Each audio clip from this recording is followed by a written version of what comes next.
नमस्कार दोस्तों। तृप्ति एक बालिका विद्यालय में टीचर थी। वहाँ रहते हुए और खुश मिजाज होते हुए सारी की सारी लड़कियाँ अपनी सारी बातें तृप्ति से किया करती थीं। फिर चाहे बातें पढ़ाई की हों, परिवार की हों या फिर व्यक्तिगत बातें। एक दिन इंटरवल की घंटी बजी और सारी लड़कियाँ खाना खाने के लिए धूप में निकल गई, लेकिन सविता अभी भी अपनी ही सीट पर बैठी थी। तृप्ति ने सविता से कहा, सविता तुम खाना नहीं खाओगी क्या? सविता ने कहा, नहीं मैडम, मैं तो घर से खाना खा के आती हूं। तृप्ति ने कहा, नहीं एक काम करो सविता, मेरे पास 3 पराठे हैं और मैं तो केवल 2 ही खाती हूं, आओ हम दोनों मिलकर खाना खाते हैं। सविता ने तृप्ति का आमंत्रण तुरंत स्वीकार कर लिया। दोनों लोग खाना खा रहे थे। खाना खाते समय संकोच दूर करते हुए सविता ने तृप्ति से कहा कि मैडम मैं आपसे कुछ बात करना चाहती ही थी। तृप्ति ने कहा, बताओ क्या बात करना चाहती हो? सविता ने कहा, नहीं मैडम एक काम करते हैं, हम पहले खाना खा लेते हैं। खाना खत्म करने के बाद तृप्ति ने पूछा कि बताओ सविता क्या कहना चाहती हो? सविता ने कहा कि मैडम पता नहीं क्यों क्लास की कुछ लड़कियां मेरे बारे में, मेरे परिवार के बारे में, मेरे कपड़ों के बारे में भद्दे भद्दे कमेंट करती हैं। तृप्ति ने सविता को ऊपर से नीचे तक देखा और कहा, क्या कमी है इन कपड़ों में? साफ सुथरे हैं, प्रेस भी की हुई है। लेकिन हां, तृप्ति ने देखा कि उन कपड़ों में सुई और धागे के माध्यम से कुछ जगह पर सिलाई की हुई थी। तृप्ति ने कहा, कोई बात नहीं, मैं लड़कियों से बात करूंगी। सविता ने कहा, नहीं मैडम, उनसे बात करने की जरूरत नहीं है, मैं तो कुछ और कहना चाहती हूं। तृप्ति ने कहा, बताओ क्या कहना चाहती हो? सविता ने कहा कि मैडम आपकी शादी होने वाली है और शादी के बाद आप ससुराल जाएंगी।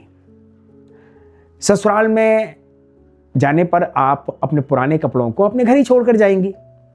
तो मैडम यदि आप अपने पुराने कपड़ों को मुझे देंगी तो एक टीचर का एक छात्र के लिए वो आशीर्वाद होगा। ये बात सुनते ही तृप्ति के दिमाग में एक तूफान आ गया और ये तूफान कब सागर में समाहित हो गया तृप्ति को खुद पता नहीं। खामोशी को तोड़ते हुए तृप्ति ने पूछा कि अच्छा सविता, तुम्हारे घर में कौन कौन है? सविता ने कहा, मेरे घर में एक मां है जो लोगों के घरों में झाड़ू पोछा और बर्तन साफ करती है, और मेरा एक छोटा भाई है जो विकलांग है। तृप्ति ने पूछा, और पिताजी?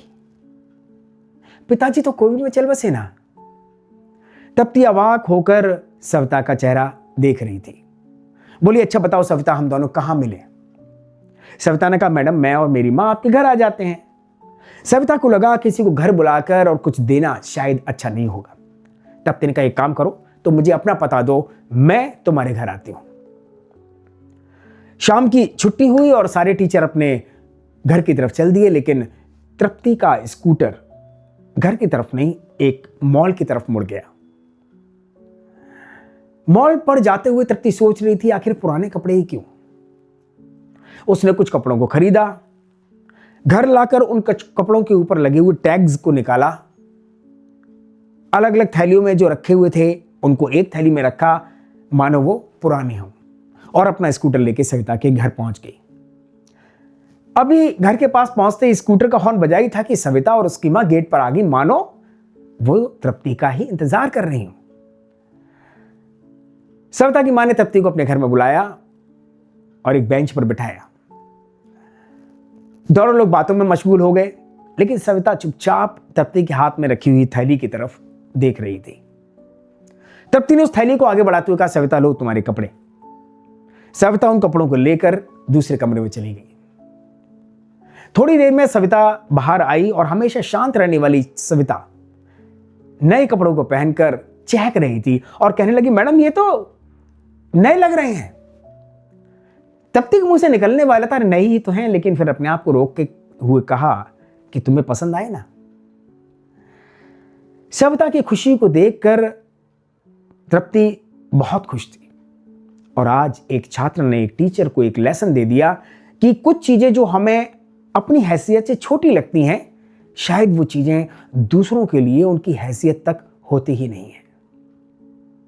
दोस्तों, ये सच है कि हम पैसों के माध्यम से खुशियों को नहीं खरीद सकते, लेकिन इतना सच है कि यदि आप उन पैसों से किसी और को कुछ करना चाहें तो वो खुशियां दे सकते हो। उम्मीद करता हूं कि आपको मेरी कहानी पसंद आई होगी, और यदि आपको मेरी कहानी पसंद आई हो तो आप मेरे चैनल को सब्सक्राइब करें, कहानी को लाइक करें, शेयर करें, और आपका दिया हुआ कमेंट मुझे काफ़ी खुशी देगा।